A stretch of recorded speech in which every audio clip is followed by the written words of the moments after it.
Hello, Per Bristow here, and today I'm here with Madlen. Hi, Madlen. Hi Per, hi everybody, how you doing guys?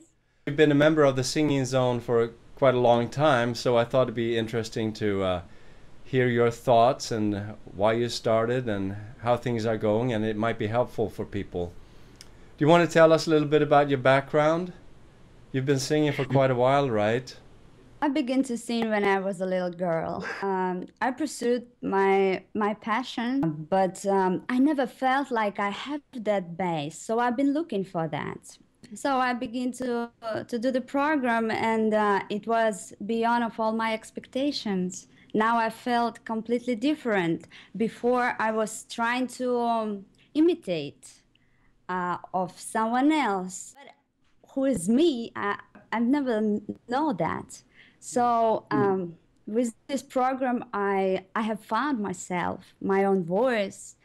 The program is very complete. This is another very good thing. So not everybody have this chance lucky I am to talk to you. So if somebody have a question, they always can find it in the later months or in your articles, in your sites. I have found everything. For me, now I'm here with you not to ask you anything because I have everything I need, but just to share my experience. Well, thank you, well, thank you.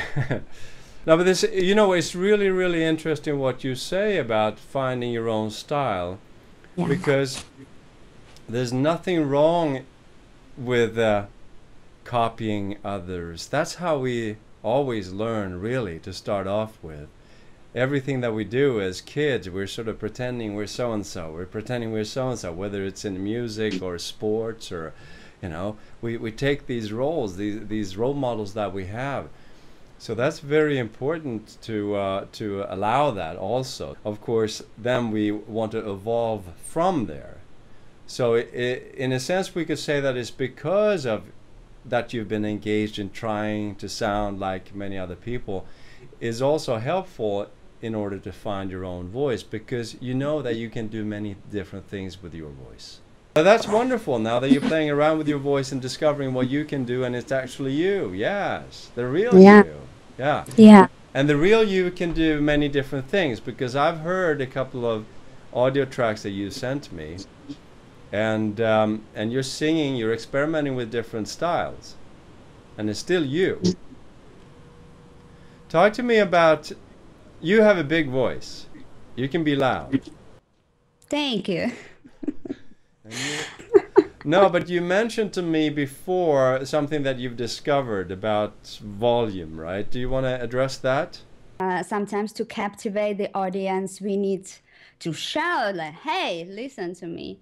And that's what I did for. I've been doing for many years, and I developed. It helped me develop a big voice, Mm. but I felt tight with myself. uh, I felt overwhelmed, and I felt like I had a lot of subtle feelings to express that it's not always possible with big voice. So with this program, I discovered the subtle notes, the sounds that I didn't know I can even make. It was amazing discovering for me. Now I'm able to do such tender songs, and people listen to me. I don't need to shout to get their attention. They still listen to me because I share the feelings. I share what I really experience in this particular moment of my life or this minutes. I can look into their eyes and see, which is impossible to do when you screaming like crazy, right? That's a good And point. this is incredible experience when you look into the eyes of the person, when you have uh, a concert for just 10 person or 5 persons. Mm. It's much more difficult than seeing for 2,000 people. You actually don't see the people, it's just a crowd. Right. But when it's just 10 eyes looking just like this at you, well, it's a challenge. And if you don't have anything to say, they won't hear you. You say nothing at all. And this discovering your program helped me to make. And thank you so much for that. That's wonderful. There's some very, very good points there, people. Take some notes there. Yeah, this feeling that we need to be loud to be heard is very, very common, right? Right.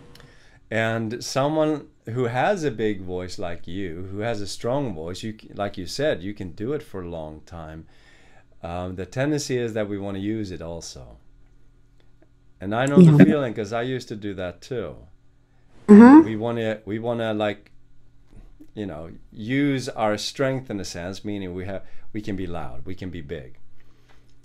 But then it becomes borderline, you know, what we talked about way back in lesson 1, power versus force, right? And and it's, even if we don't experience it as forceful because we can do it, we have strength. But the audience may not be as pulled in as we may think they should be. Right? Yeah. Because they start backing off, especially if we sing many songs in a row and it's the same dynamics. Then it becomes the same, and then people start turning off their ears. And that goes for speakers too, right? If you're a teacher in a classroom and you become yelling, people actually stop listening. And so I'm really happy that you found that, the dynamics. And dynamics comes, of course, from having a functional voice so we can actually do it.